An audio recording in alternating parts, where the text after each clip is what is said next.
하루의 끝자락에서 만나는 아로TV. 오늘은 무인도에서 얻은 재물 등 옛날 이야기 8편을 담았습니다. 아로TV와 함께 꿀잠 주무시길 바랍니다.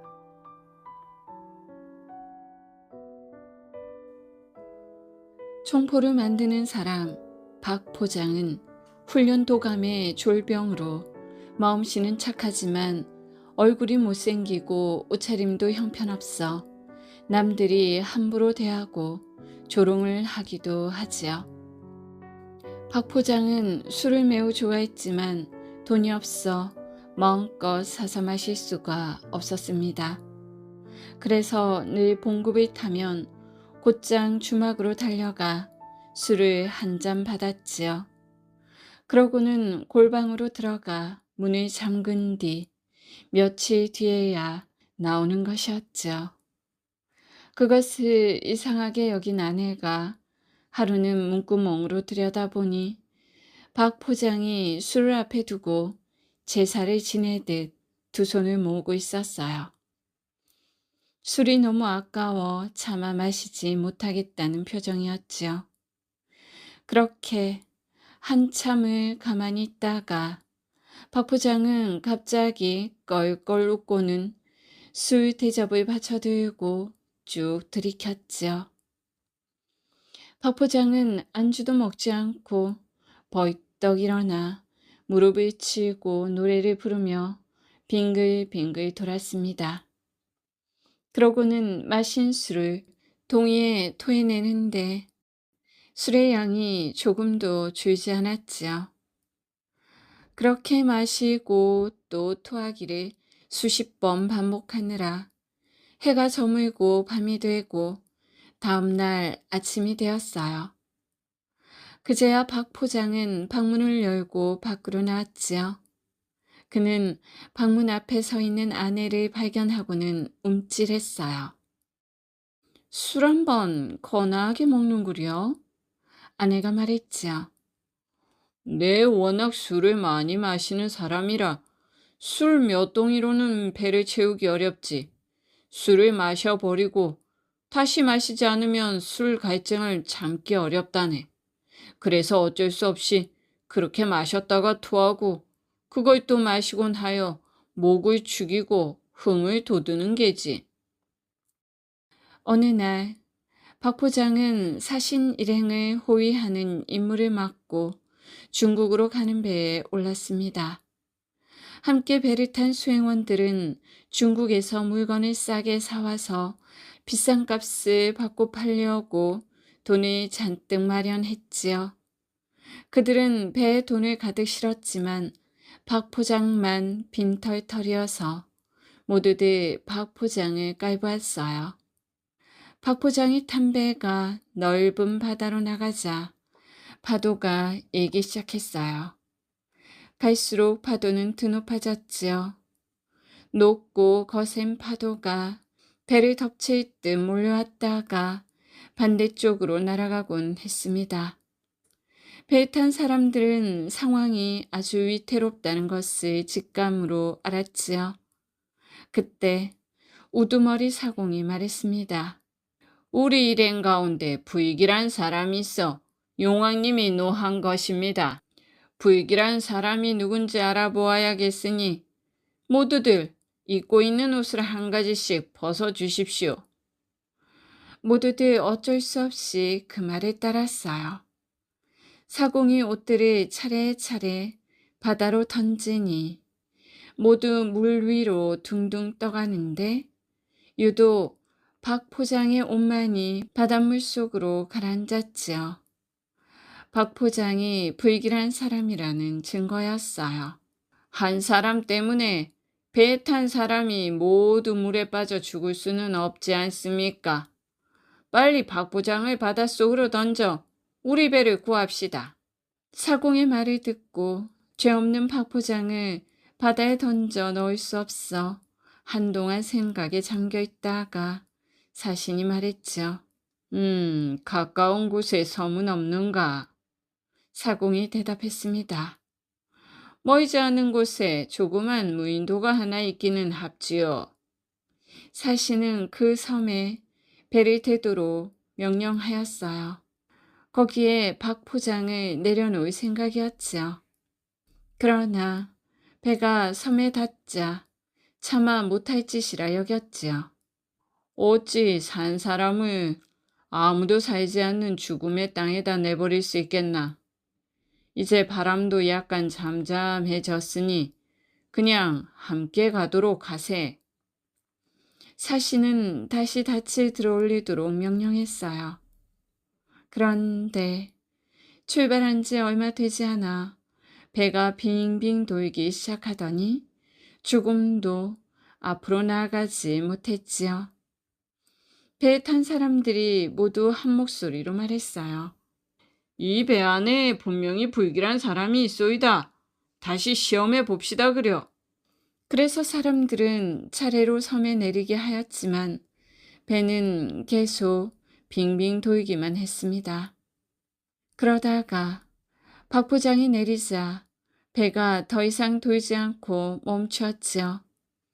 모두들 박 부장이 불길한 사람이라고 확신했어요. 사람들은 돌아오는 길에 꼭 데려가겠다고 약속을 한 뒤 식량과 의복, 솥, 도끼, 칼 등과 함께 박 부장을 섬에 남겨두고 떠났습니다. 무인도에 혼자 남은 박 부장은 풀과 나무로 움막을 만들어 비바람과 추위, 더위를 피하고 조개나 소라, 청개구리나 메뚜기를 먹으며 허기를 채웠지요. 며칠이 지나니 염라대왕 외손자라도 꼼짝없이 죽겠구나 싶었어요. 박 포장은 밤잠이 오지 않아 멀뚱멀뚱 눈을 껌뻑이며 바깥의 소리를 들었습니다. 그런데 날마다 바람 소리 같은 것이 새벽이면 산 쪽에서 바다 쪽으로 옮겨갔지요. 그러다가 다시 어두워지면 바다 쪽에서 산 쪽으로 옮겨갔습니다. 소리가 클 때는 산을 울리고 언덕을 흔들 정도였어요. 이를 이상하게 여긴 박 포장이 하루는 숲에 몸을 숨기고 엿보았더니 아이고야, 엄청나게 큰 구렁이가 기어가는 소리였습니다. 집 대들보 굵기에 몸의 길이는 몇백 자나 되는 큰 구렁이였지요.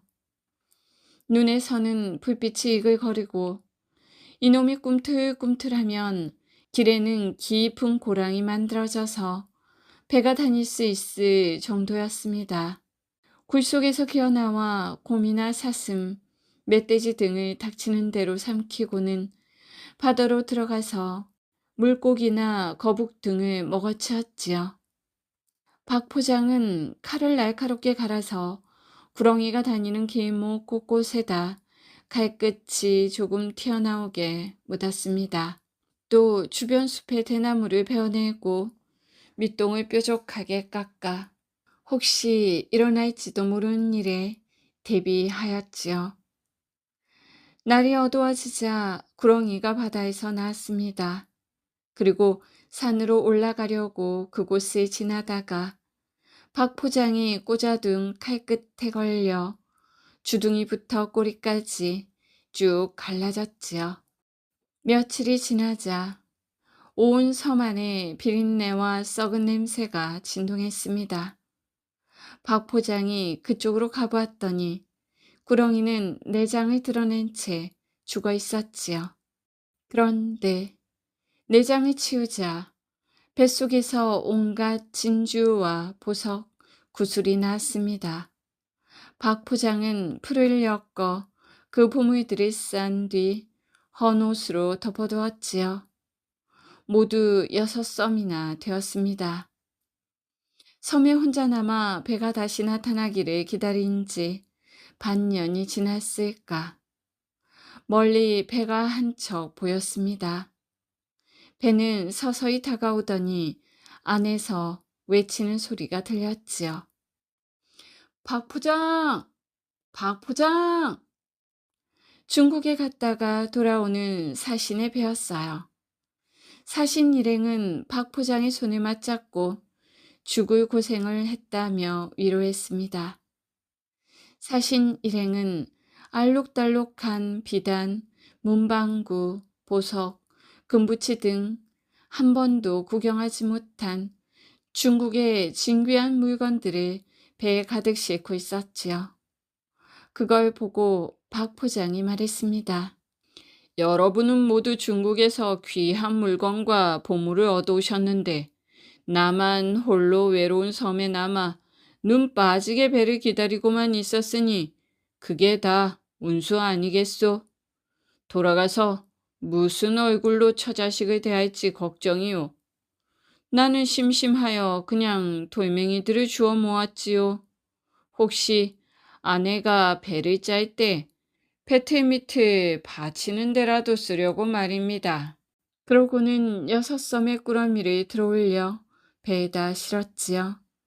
박 포장이 배에 실은 것이 무엇인지 모르는 사신 일행은 웃음이 나왔지만 꾹 참았습니다. 어떤 사람은 박 포장을 지근하게 여기기도 하였지요. 무사히 집으로 돌아온 박 포장은 구렁이 뱃속에서 나온 보물들을 팔아 수백만 양을 벌었고 마침내 나라 안에서 제일 가는 부자가 되었다고 합니다.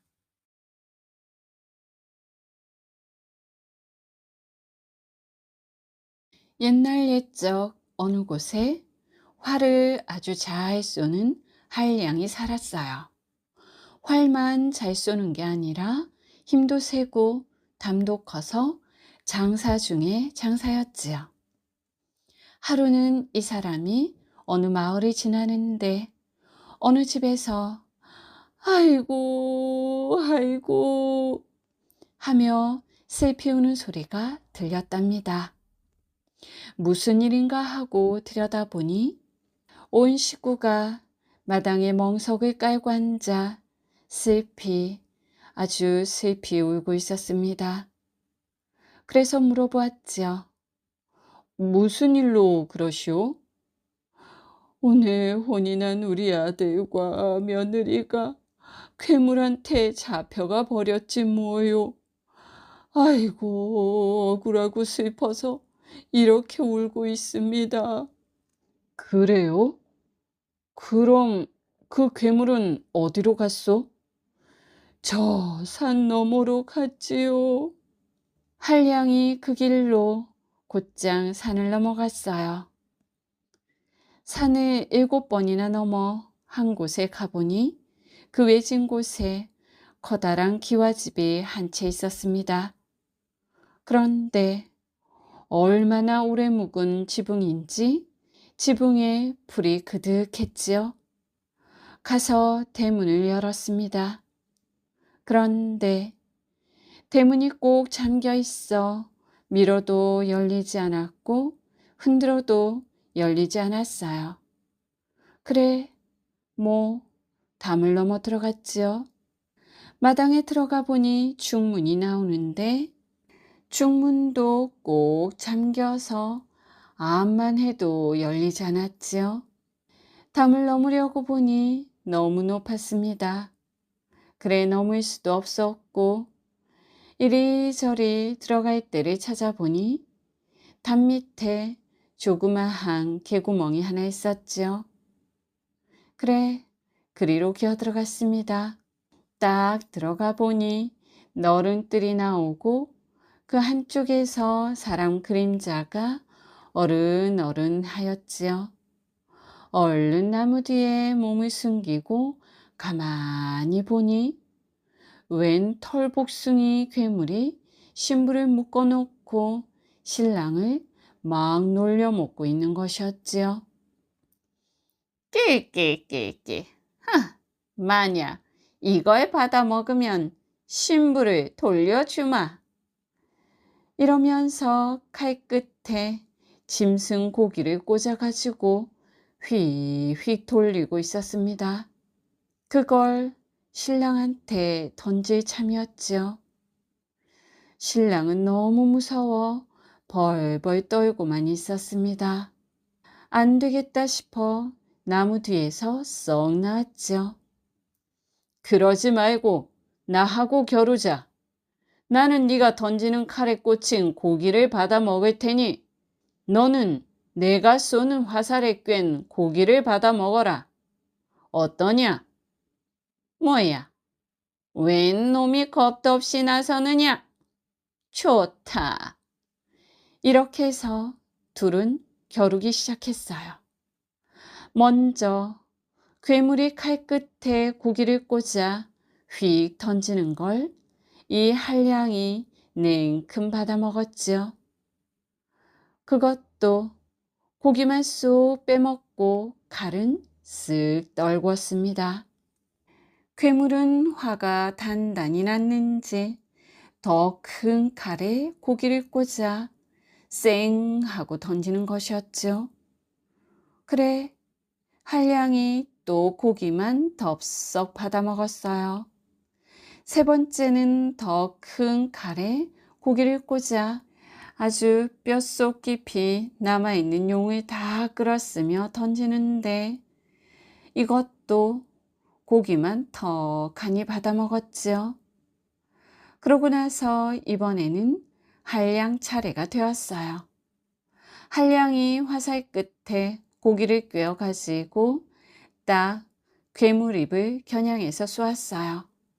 그런데 첫 번째 화살은 일부러 힘들이지 않고 슬쩍 쏘았지요. 그래, 괴물은 코웃음을 치며 고기만 냉큼 받아먹고 화살은 밑으로 떨구었습니다. 두 번째 화살도 슬쩍 쏘니까 고기만 덥석 받아먹고 화살은 떨구었지요.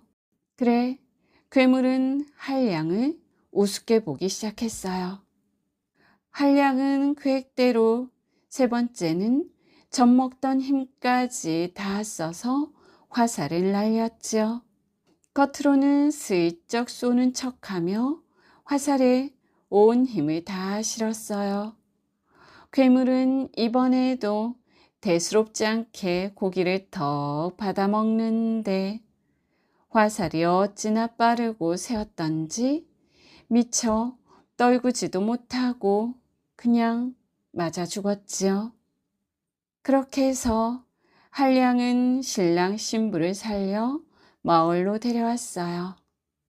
아들 며느리를 잃고 울던 집에서는 잔치 벌어졌습니다. 한량은 잔치집에서 잘 얻어먹고 실컷 놀다가 또 길을 떠났는데 그 뒤로는 어떻게 되었는지 아무도 모른다지요.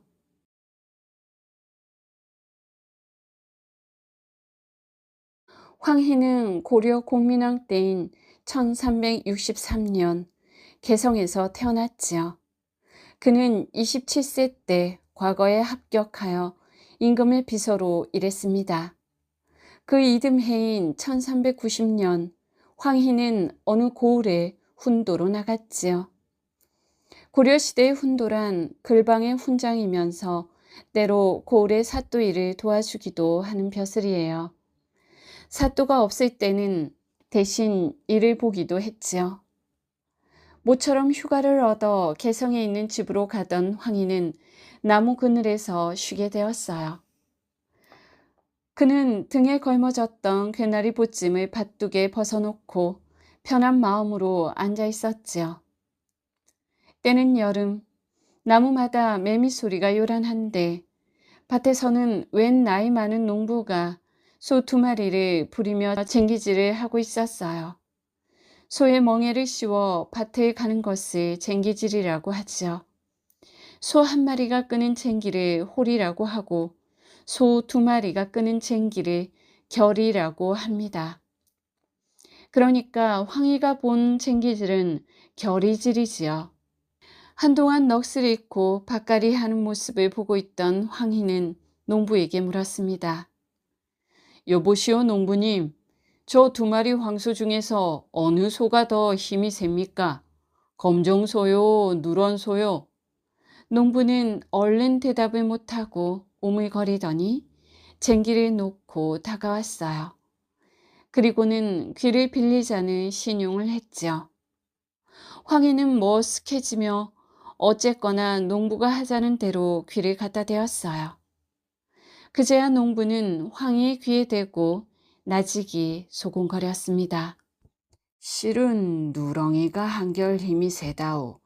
말도 잘 듣고.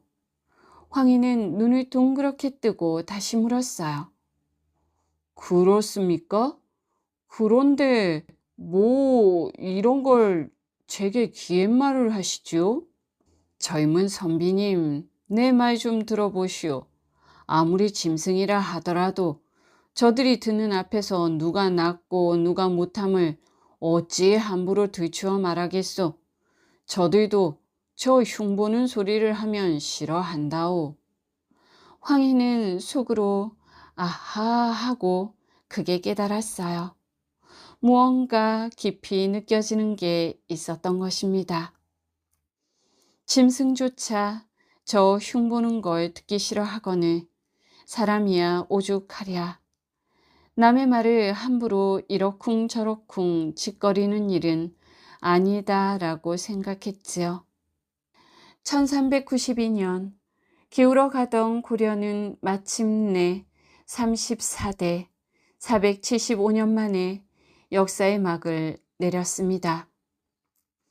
이성계는 조선이라는 새로운 나라의 깃발을 내세우며 스스로 첫 임금 태조에 올랐지요. 나라를 잃은 고려 왕조의 충신 72명과 무관 42명은 세상을 버리고 경기도 개풍군 광덕산 기슭의 두문동으로 들어갔지요. 황희도 그들과 더불어 두문동으로 들어가 나무 껍질과 풀뿌리를 씹으며 지냈습니다. 이성계는 자신을 도와달라고 그들을 타이르고 구슬렀지요. 신규, 신혼, 맹호성, 고천상, 성사제 등의 고려 충신들은 회의를 열어 황희같이 재주있고 젊은 선비는 두문동에서 내보내기로 했지요. 그의 학문과 덕을 썩히기가 너무나 아까웠기 때문입니다. 황희는 마지못해 두문동을 나왔으나 나머지 사람들은 이성계가 그 산에 불을 지를 때 대부분 타 죽거나 여기저기로 흩어졌지요. 그래서 집에만 붙박이로 틀어박혀 지내는 것을 두문불출이라고 합니다. 이 말은 고려의 충신 열사들이 두문동에 들어가 나오지 않은 데서 비롯된 말이지요.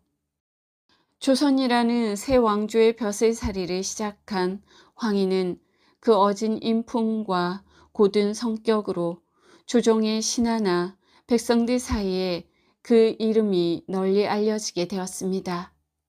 그 뒤 황희는 대사헌, 그러니까 오늘날의 감사원장 자리를 비롯하여 병조, 오늘날의 국방부, 호조, 오늘날의 재무부, 이조, 오늘날의 내무부 등에서 판서, 그러니까 오늘날의 장관 벼슬을 두루 거쳤으며 나중에 세종 때에는 예조, 오늘날의 문교부 판서를 거침으로써 조선시대의 6 판서 자리를 고루 맡았습니다.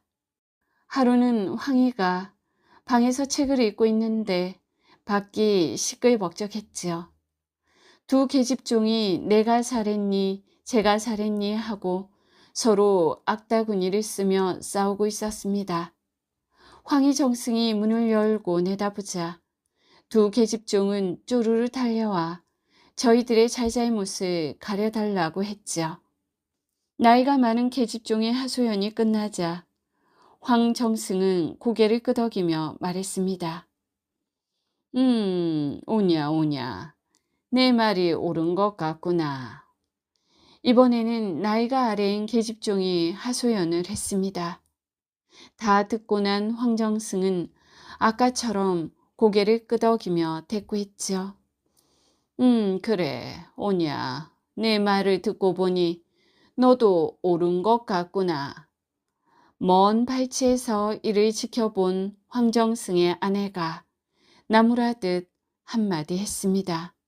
대감, 어린 것들의 잘잘못을 가려주셔야지. 다 옳다니 무슨 대답이 그리 싱겁습니까? 황정승은 수염을 쓸어내리며 빙그레 웃었지요. 허허, 듣고 보니 부인 말도 옳구려. 황희정승은 왜 그랬을까요? 그는 어른으로서 아래 것들의 잘잘못을 가려주는 것도 중요하지만 스스로 제 잘못을 깨닫도록 마음의 길을 터주려 했던 것이었습니다. 높은 벼슬 자리에 있는 이석형이란 신하가 쉬는 날을 틈타 황희정승의 집을 방문했지요. 계집종이 술상을 차려가지고 들어왔습니다. 상에는 술병과 빈대떡, 전야, 누름젓 같은 부침개가 접시마다 수북했습니다. 술 몇 잔이 오갔을 때 방문이 드르르 열리면서 어린아이 셋이 와르르 들어섰지요. 아이들은 술상 주위의 병풍처럼 쭉 둘러앉더니 할아버지 먹어도 되나요? 하고는 채 대답도 듣지 않고 저마다 부침개 하나씩을 집어먹었습니다. 이석형은 그런 광경을 물끄러미 보고 있다가 조심스럽게 물었지요. 이 아이들이 대감님 손자들인 모양입니다. 그렇습니까? 아이들이 안주 접시를 다 비우고 쩝쩝 입맛을 다시며 방을 나서자 그제야 황희정승은 대답을 했습니다. 그 애들은 집에서 부리는 머슴과 하인의 아이들이라네. 이석형은 어이가 없어 혀까지 차며 따지듯 말했지요. 아니, 애들 버릇을 단단히 고쳐놔야겠습니다. 그러자 이번에는 황희정승이 도리어 어이없어 하며 말을 받았어요. 아니, 그게 무슨 말인가? 머슴이나 하인의 아이는 아이가 아니란 말인가? 머슴이나 종도 하늘이 내린 사람이세. 그 아이들 또한 마찬가지고. 1426년 황희는 우의정, 오늘날의 부총리가 되었습니다. 69세가 되던 해인 1431년에는 신하로서는 최고의 벼슬인 영의정, 그러니까 오늘날의 국무총리 자리에 올랐지요. 세종대왕은 어느 날 불수 황희 집을 찾아들었어요. 영의정에 사는 모습을 보고 싶구나. 여느 양반들이 입는 옷인 평복으로 갈아입고 황희 집을 방문한 임금은 영의정에 사는 형편을 보고 깜짝 놀랐지요. 집이며 가구며 차린 음식이 너무나 초라했기 때문입니다. 황희정승은 그토록 깨끗한 신하였던 것이지요. 우리의 옛 속담에 발 없는 말이 천리 간다는 말이 있습니다. 그러기에 나라 일을 맡은 신하들은 말조심을 해야 하거늘. 황희정승은 사람의 말이 얼마나 빨리 퍼지며 또 그 내용에 얼마나 많은 군살이 붙는지 알아보기로 했지요. 하루는 황정승이 목소리를 숙여 아내에게 살짝 말했습니다. 부인, 내가 간밤에 이상한 일을 당했소. 이상한 일이라니요? 간밤에 말이요. 사랑방에 누워있자니까 귀가 간질간질합디다. 그래서 귀를 후볐더니 내 귀에서 파랑새 한 마리가 날아나오지 뭐겠소? 이상한 일이긴 하나 예로부터 파랑새는 복을 물어다 주는 새라고 하지 않습니까? 아마 대감한테 좋은 일이 생기려나 봅니다. 그렇다고는 하나 아무래도 이상한 일이니 누구에게도 이 말을 하지 마시오. 꼭 비밀을 지켜야 하오. 그러지요. 맹세하겠소. 아유, 맹세하다마다요. 그로부터 며칠 후 시집간 딸이 친정 나들이를 와서는 어머니 방에서 하룻밤을 지내게 되었지요. 황정승의 아내는 오래간만에 만난 딸에게 그만 파랑새 이야기를 꺼내고 말았어요. 내 아버님의 양쪽 귀에서 파랑새가 나와 날아갔다는구나. 아마 좋은 일이 생기려나 보다. 하지만 이 얘기는 누구에게도 해서는 안 된다. 알겠느냐? 내 어머니 비밀로 할 테니까 믿으세요. 시집으로 돌아온 딸은 남편에게만 살짝 귀띔을 했습니다. 여보, 우리 아버님 귀에서 파랑새가 여러 마리 나왔대요. 그러나 이 말을 절대로 입 밖에 내어서는 안 됩니다. 어머니께서 비밀로 하라고 거듭 당부를 하셨으니까요. 그래요? 내 입은 무거우니 염려 마시오. 그러나 사위는 가장 가깝게 지내는 벗에게 비밀이라며 파랑새 이야기를 슬쩍 튕겨주었죠. 이 파랑새 이야기는 입에서 입을 건너 소문으로 번져나가는 동안에 자꾸 새끼를 쳤습니다. 그리하여 파랑새 수요는 2마리에서 4마리로, 4마리에서 8마리로, 다시 10마리로 늘어났어요. 그리하여 임금인 세종대왕에게 이 소문이 전해질 땐 파랑새가 20마리로 늘어나 있었습니다. 임금이 황희정승에게 물었지요. 들으니 경의 귀에서 파랑새가 20마리나 나왔다고 하던데 그게 사실이요? 황희정승이 아뢰었습니다. 말이란 옮겨지면서 눈덩이처럼 커지게 마련입니다. 또 비밀로 숨겨질 수도 없다는 것을 시험해 보기 위해 짐짓 아내에게 그와 같은 이야기를 꾸몄던 것입니다. 소문이란 이러하므로 나라 일을 보는 신하는 무릇 말조심을 해야 할 것입니다. 더욱이 허튼 말은 아예 하지를 말아야 할 것입니다. 그렇게 황희는 1449년 87세가 되어서야 18년간의 영의정 자리에서 물러났으며 그로부터 3년 뒤인 1452년에 90세의 나이로 눈을 감았습니다.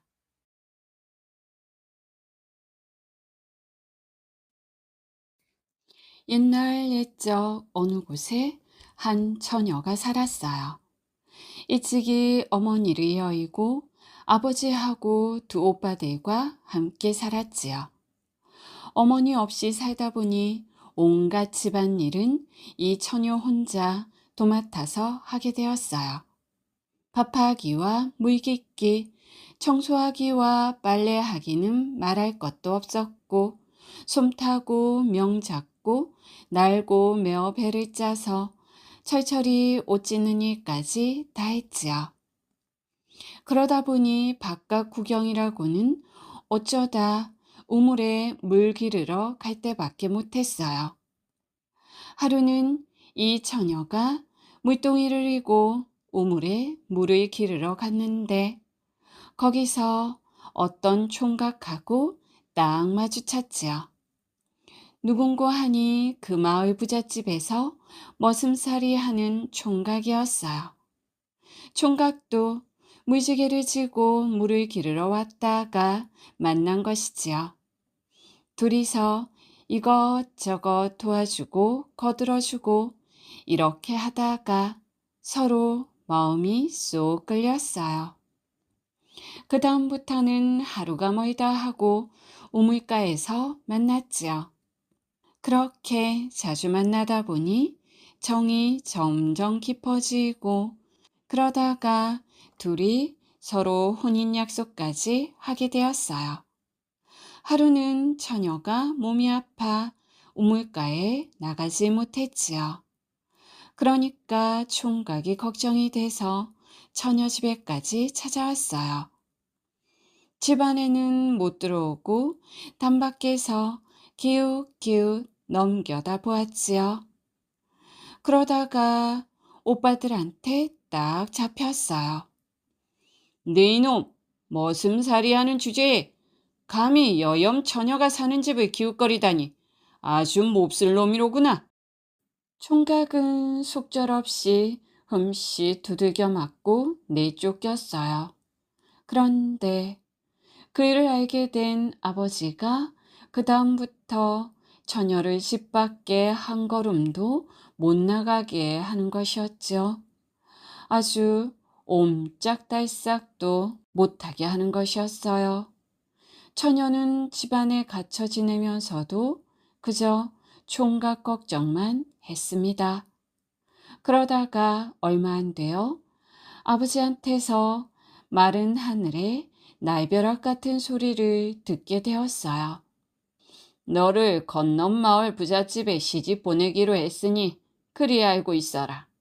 바로 다음 달 혼인날까지 받아놓았다는 것이었지요.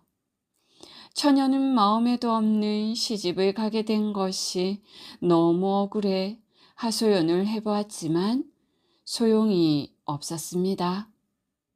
며칠 동안 밤낮으로 울면서 애를 태우다 보니 아이고 이번에는 더 기가 막힌 소문이 들렸지요. 그건 바로 총각이 죽었다는 소문이었어요. 처녀가 다른 데로 시집가게 됐다는 말을 듣고 스스로 목숨을 끊었다고 합니다. 처녀 집에서는 혼인날이 다가오니까 혼수를 장만하느라고 이것저것 옷을 지었습니다. 처녀는 혼인날 자기가 입을 옷에다 일부러 식초를 뿌려서 바삭바삭하게 해놓았어요. 이러그러 혼인날이 다가왔지요. 처녀는 어쩔 수 없이 마음에도 없는 시집을 가게 된 것이었어요. 아무려나 새색시 옷을 차려입고 연지 찍고 곤지 찍고 가마를 타고 갔어요. 가다가 총각 묻힌 무덤 옆을 지나게 되었습니다. 이때 처녀가 가마꾼더러 잠깐 가마를 세워달라고 부탁을 했지요. 가마꾼들이 가마를 세우니 처녀는 가마에서 내려 총각 무덤으로 다가갔어요. 그리고 무덤을 쓰다듬으며 하염없이 울었지요. 울다가 하늘을 보고 빌었어요. 나를 놓아 보내려거든 무덤을 닫고 나를 불러들이려거든 무덤을 열어주세요. 그 말이 끝나기가 무섭게 무덤 가운데가 스르르 열리면서 커다란 구멍이 생겼지요. 처녀는 망설이지도 않고 곧장 그 구멍으로 들어갔어요. 이때 이것을 지켜보던 사람들이 쫓아와 처녀 옷자락을 붙잡았습니다. 그런데 옷을 잡는 쪽쪽 쭉쭉 찢어지지요. 잡으면 찢어지고 잡으면 찢어지고 이러니 잡을 수가 있어야지요. 드디어 처녀는 잡는 사람들을 다 뿌리치고 무덤 안으로 들어갔습니다. 처녀가 들어가고 나니 무덤은 다시 스르르 닫혀서 원래대로 딱 붙어버렸지요. 무덤 앞에 흩어진 옷자락 조각은 그 뒤에 모두 나비가 되었어요. 흰 나비가 되어 하늘로 나풀나풀 날아 올라갔지요.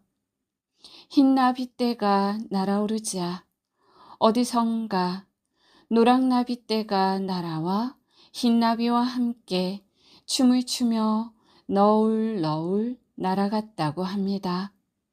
그래, 사람들은 다 그 나비들이 처녀 총각의 넋이라고 믿었다지요.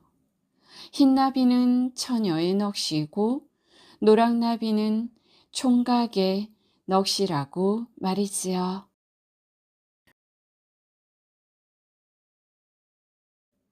아주 오래전에 하늘나라의 임금님이 덜컥 큰 병이 나고 말았어요. 임금님은 온 세상에 있는 의원들을 모두 불러 모았지요. 여봐라, 의원들은 듣거라.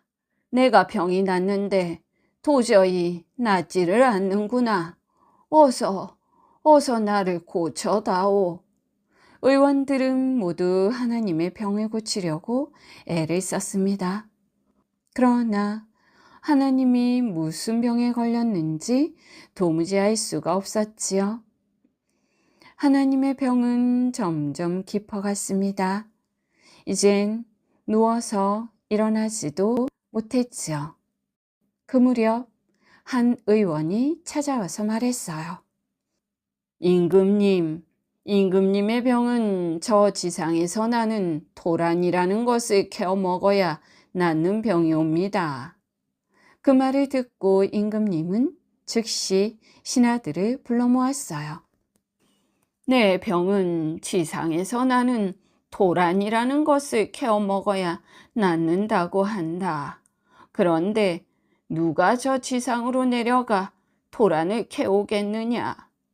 임금님의 명령에도 불구하고 아무도 나서지 않았어요. 왜냐하면 지상으로 내려가면 무서운 일들이 많이 생길 거라 두려웠던 것이죠. 그때 꿩 한 마리가 앞으로 나섰어요. 상감마마, 제가 내려가 도란을 구해오겠습니다. 오, 네가 내려가겠느냐? 그럼 너는 도란이 어떻게 생겼는 줄 아느냐? 잘은 모르옵니다. 하지만 땅속에서 나는 것이라 들었습니다. 제가 도란을 구해와서 임금님의 병을 낫게 하고야 말겠습니다. 장하도다. 그럼 얼른 지상의 나라로 떠나도록 하라. 임금님의 명령에 따라 꿩은 얼른 지상으로 날아내려갔어요. 꿩은 즉시 이곳 저곳을 돌아다니며 도란이라는 식물을 찾기 시작했지요. 그러나 찾기가 쉽지 않았어요. 어디서 나는지도 모르고 어떻게 생겼는지도 모르니 여간 힘이 드는 게 아니었지요. 아무리 뒤져도 도란이란 놈은 찾을 수가 없구나. 어라, 그런데 이건 뭐지? 도란을 찾던 꿩은 문득 땅속에 묻혀있는 고구마를 발견했어요. 그리고 그것을 한 입 베어 먹어보았지요. 아주 고소한 맛이었습니다. 우와, 지상에는 이런 맛있는 것도 있었구나. 꿩은 감탄하며 고구마를 날름 먹어버렸어요. 그리고 이번에는 다른 곳에 밭을 파보았지요. 그곳에는 또 다른 열매가 땅에 묻혀 있었어요. 이번에는 감자였지요. 꿩은 그것도 먹어보았습니다. 역시 맛이 일품이었지요. 호호, 정말 신기하네. 지상에는 하늘에도 없는 맛있는 음식들이 많이 있구나. 그러면서 꿩은 감자를 실컷 먹고 콩이며 파치며 다른 열매들을 마음껏 따먹었죠. 그러는 동안 꿩은 자신이 토란을 캐러 내려왔다는 사실을 잊고 말았어요. 하늘나라의 임금님은 꿩이 내려간 지 몇 달이 지나도록 돌아오지 않자 화를 냈지요. 이놈의 꿩아, 대체 뭘 하느라고 이리 꾸물거리는 게야?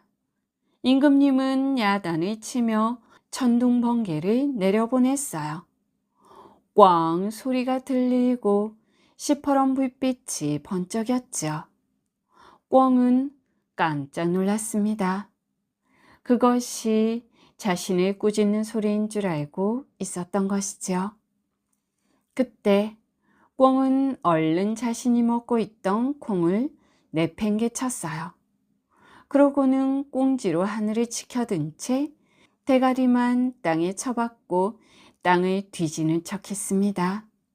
그런 다음 임금님을 향해 중얼거렸지요. 예, 갭니다. 토란을 갭니다. 꿩의 울음소리는 바로 그런 소리라고 합니다. 놀라서 꽁지를 치켜들고 머리만 쑤셔박은 채 우는 소리는 다름 아닌 갭니다 하는 소리라고 하지요.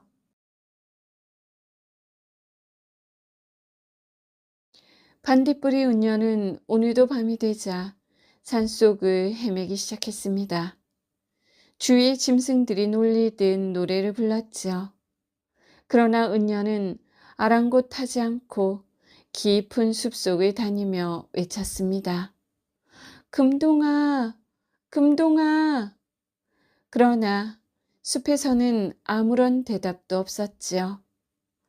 몇 번은 금동이를 찾는 일을 그만두어야겠다고 생각한 적도 있었지만 은녀는 금동이와의 약속을 저버릴 수가 없었습니다. 은녀는 원래 예쁜 아가씨였어요. 은녀에게는 친한 친구이자 혼인을 약속한 금동이라는 청년이 있었어요.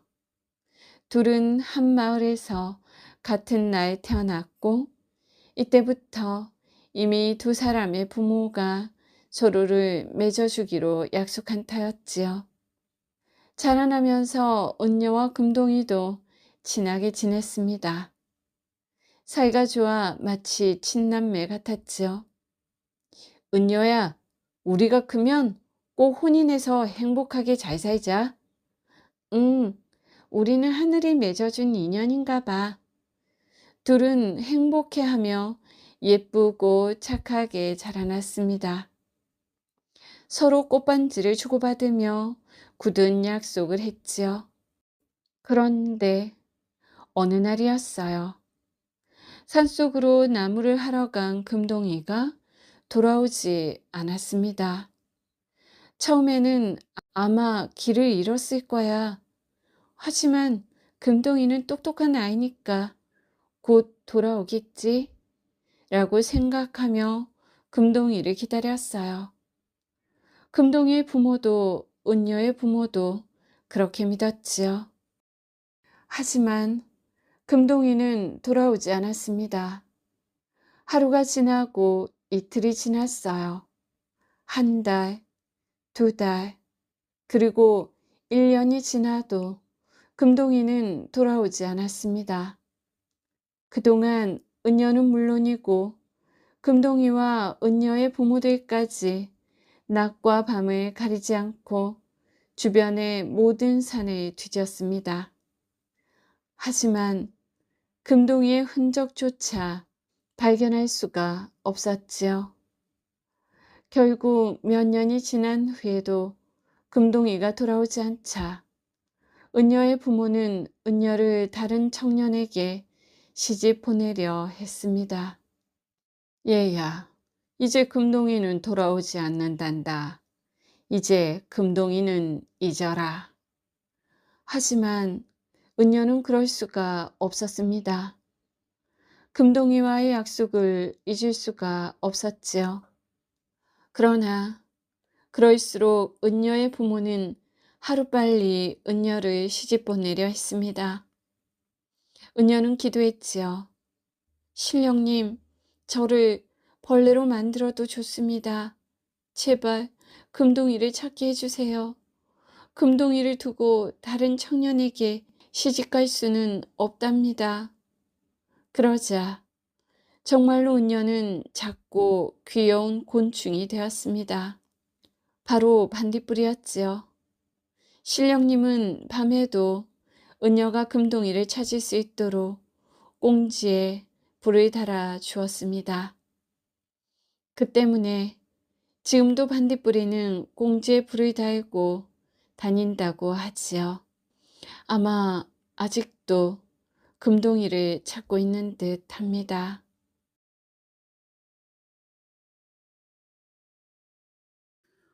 봉상왕 9년의 일이었어요. 임금님은 백성 중에서 15살이 넘는 사람을 모조리 뽑아다가 궁전을 고쳐짓게 했지요. 그런데 궁전을 고치게 된 사람들은 일이 너무 고된 데다가 먹을 것마저 부족해 몹시 견디기 힘들었어요. 그래서 공사를 내팽개치고 도망치는 사람이 많아졌지요. 날이 갈수록 나라에 대한 백성들의 원망이 커져만 갔습니다. 이를 알게 된 창조리는 가만히 보고만 있을 수는 없다고 생각하고 임금님 앞에 나갔지요. 임금이 나라를 바르게 다스리도록 돕는 일이 바로 창조리 자신의 임무였기 때문이지요. 제가 감히 몇 말씀 드리겠습니다. 나라 안에서는 여러 해 동안 가뭄과 홍수가 계속되고 있습니다. 그래서 곡식이 잘 여물지 않아 백성들은 설 자리가 없습니다. 젊은 사람들은 굶주림을 참지 못해 사방으로 흩어지고 있고 노인과 아이들은 이러지도 저러지도 못해 길가에서 울부짖고 있습니다. 여기까지 말한 창조리는 고개를 들어 임금의 표정을 살펴보았지요. 봉상왕은 창조리의 말을 듣는 둥 마는 둥 눈만 멀거니 뜨고 있었습니다. 임금이라면 이럴 때일수록 하늘을 두려워하고 백성을 걱정해야 하지 않습니까? 그런데 대왕께서는 그러기는커녕 굶주리는 백성을 데려다 토목공사를 시켜 더욱더 괴롭게 하고 있습니다. 백성의 부모인 임금이 이래서는 안 된다고 생각합니다. 그러자 임금은 고개를 꼿꼿이 세우고 창조리를 빤히 내려다보았지요. 그 눈에는 조금씩 노여움이 서리기 시작했지요. 더구나 북쪽 국경 지역에서는 강한 적군이 우리나라를 침범하려고 호시탐탐 기회를 노리고 있지 않습니까?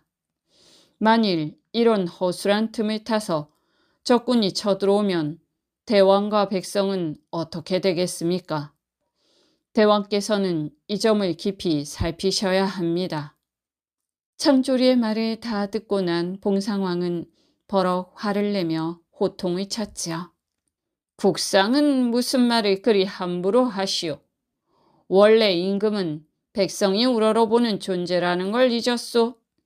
궁전이 크고 화려하지 않으면 임금은 백성에게 위험을 보일 수 없어.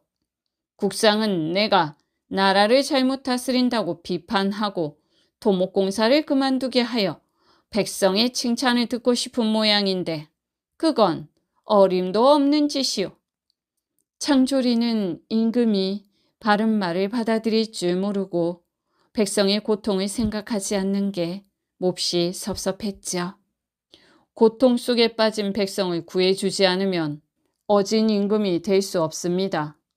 그리고 신하가 임금께 바른 말을 해드리지 않으면 충성스러운 일이 못 됩니다.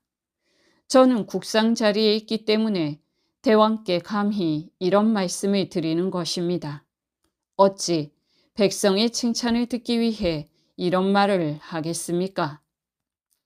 그러자 봉상왕은 창조리의 말을 비웃기라도 하듯 이렇게 말했지요. 임금이 싫다는데 왜 그리도 말이 많은가? 앞으로 다시는 그런 말을 하지 마시오. 창조리는 도리어 호된 꾸중을 들었지요. 그리고 봉상왕이 앞으로도 백성을 위해 일할 뜻이 없음을 깨닫고 잠자코 물러나왔습니다. 창조리는 결국 다른 신하들과 함께 봉상왕을 임금 자리에서 쫓아내기로 결심했지요. 어느 날 봉상왕이 사냥하러 궁전 밖으로 나가자 창조리는 그 기회를 틈타 왕을 잡아다가 별실에 가두어 버렸지요. 이미 일이 돌이킬 수 없는 데까지 온 것을 깨달은 봉상왕은 스스로 목숨을 끊고 말았습니다. 창조리는 봉상왕의 미움을 받아 산속에서 숨어 살고 있던 봉상왕의 조카 을부를 새 왕으로 받들었지요. 이분이 바로 미천왕이지요. 창조리는 고구려 봉상왕 때의 국상이었어요. 국상이란 군사에 관한 일을 맡아보던 높은 벼슬로 항상 나라의 안전을 걱정해야 하는 자리였지요. 그래서 창조리는 북쪽의 다른 민족이 쳐들어올 때나 나라 안에 좋지 않은 일이 생길 때면 언제나 곰곰이 생각한 뒤 임금에게 충고하여 문제를 해결하게 했습니다. 좋은 일에도 굳은 일에도 늘 앞장서서 일을 한 그를 보면 나라를 위하는 신하의 도리가 무엇인지 알 수 있게 되지요.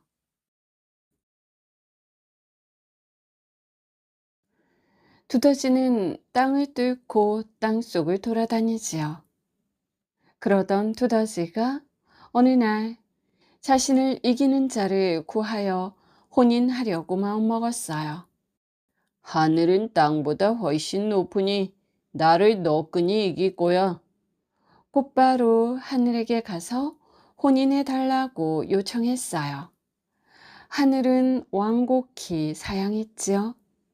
자기를 이기는 자를 구해 혼인한다고 할 것 같으면 나는 참으로 땅보다 높이 있으니 너를 이길 수 있어. 그러나 나는 구름만 못해.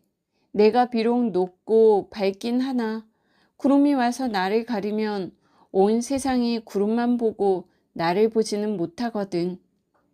이로 보자면 구름이 나를 이긴다고 할 수 있어.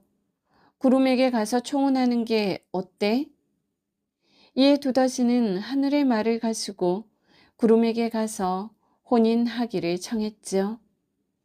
그러나 구름은 정중히 사양했습니다.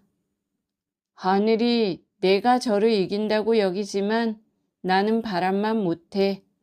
내가 하늘을 능히 가릴 수는 있지만 바람이 한번 찾아와 불면 나는 불어오는 바람을 피해야 해.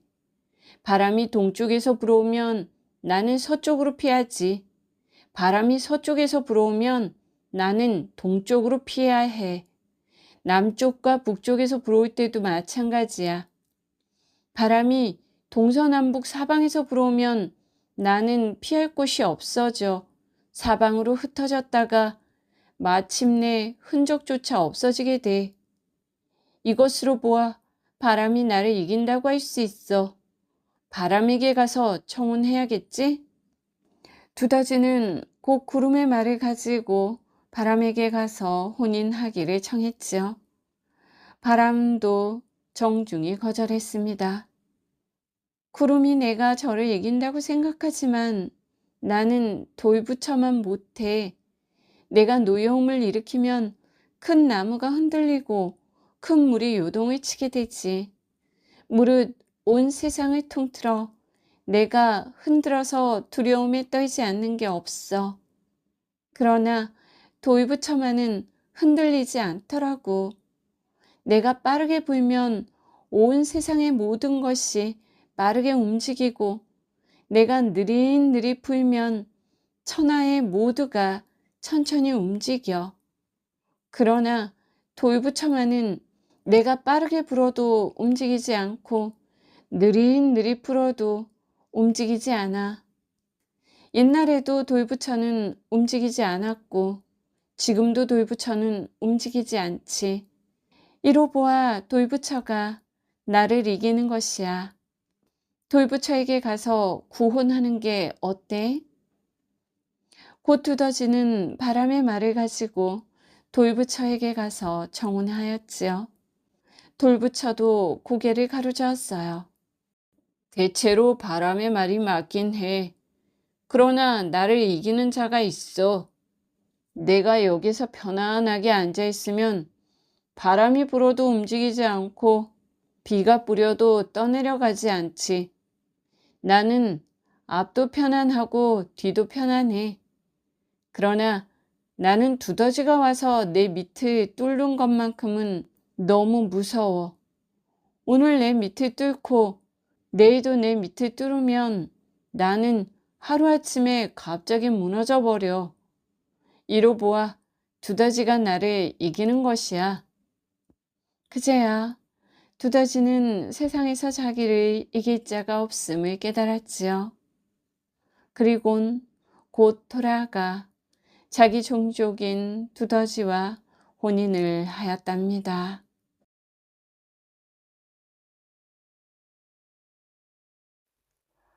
오늘 이야기에서 돈에 대한 인간의 관심은 시대가 만들어낸 욕망이라기보다 인간 본성에 가까운 것인지도 모르겠습니다. 이 이야기는 여러 면에서 흥미를 끌어내는 것 같습니다. 주인공의 기발한 음주법도 재미있긴 했지만 무엇보다 무인도에 내려 겪게 되는 사건들이 이 이야기에 긴장감을 더해주고 있죠. 우리 옛 이야기에는 배를 타고 가다 풍랑을 만나면 한 사람을 바다의 제물로 바치거나 무인도에 내려놓아 위기를 벗어나는 이야기가 자주 등장합니다. 당시 사람들에게 바다는 인간의 힘으로는 거스를 수 없는 거대한 자연이자 운명의 상징이었기 때문일 것입니다. 그런데 흥미로운 점은 대부분의 결말이 단순한 비극으로 끝나지 않는다는 점이지요. 버려지고 잃고 실패하는 것처럼 보였던 일이 오히려 새로운 인연과 재물, 더 큰 행복으로 이어진다는 것이었습니다. 이는 불행 자체를 미화하려는 것이 아니라 인간은 운명을 선택할 수는 없어도 그 이후의 삶은 어떻게 살아갈지 선택할 수 있다는 오래된 지혜를 담고 있는 것 같습니다.